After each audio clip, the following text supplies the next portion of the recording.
এই মুহূৰ্তত জনাইছোঁ আজিৰ প্ৰথমটো খবৰ। ৰাজ্যবাসীৰ বাবে এটা ভাল খবৰ। ৰেচন কাৰ্ড অৰুণোদয় আঁচনিক লৈ হিমন্ত বিশ্ব শৰ্মা কেবিনেটৰ ডাঙৰ সিদ্ধান্ত।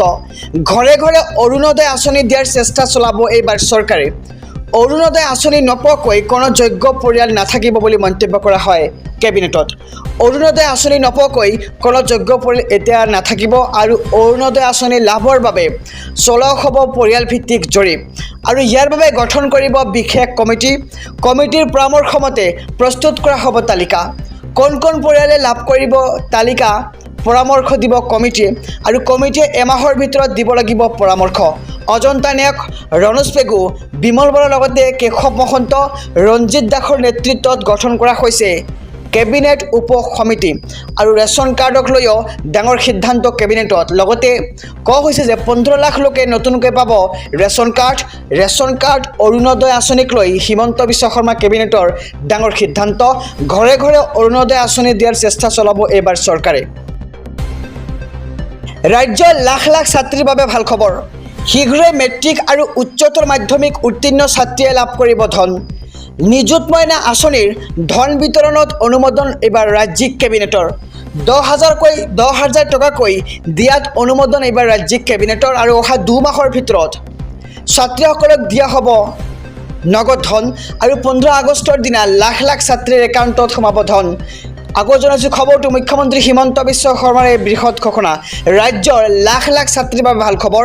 শীঘ্ৰে মেট্ৰিক আৰু উচ্চতৰ মাধ্যমিক উত্তীৰ্ণ ছাত্ৰীয়ে লাভ কৰিব ধন।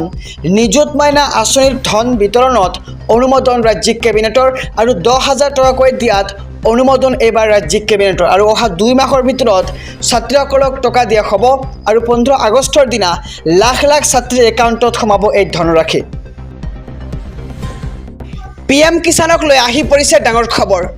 কোনে কোনে নাপাব PM কিষাণৰ 17 নম্বৰ কিস্তিৰ ধন আৰু কেতিয়া একাউণ্টত সোমাব PM কিষাণ আঁচনিৰ 17 নম্বৰ কিস্তিৰ ধন, আহক সবিশেষ জানিলোঁ।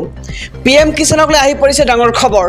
জুন মাহৰ শেষৰ ফালে কৃষকৰ একাউণ্টলৈ ধন সোমোৱাৰ সম্ভাৱনা।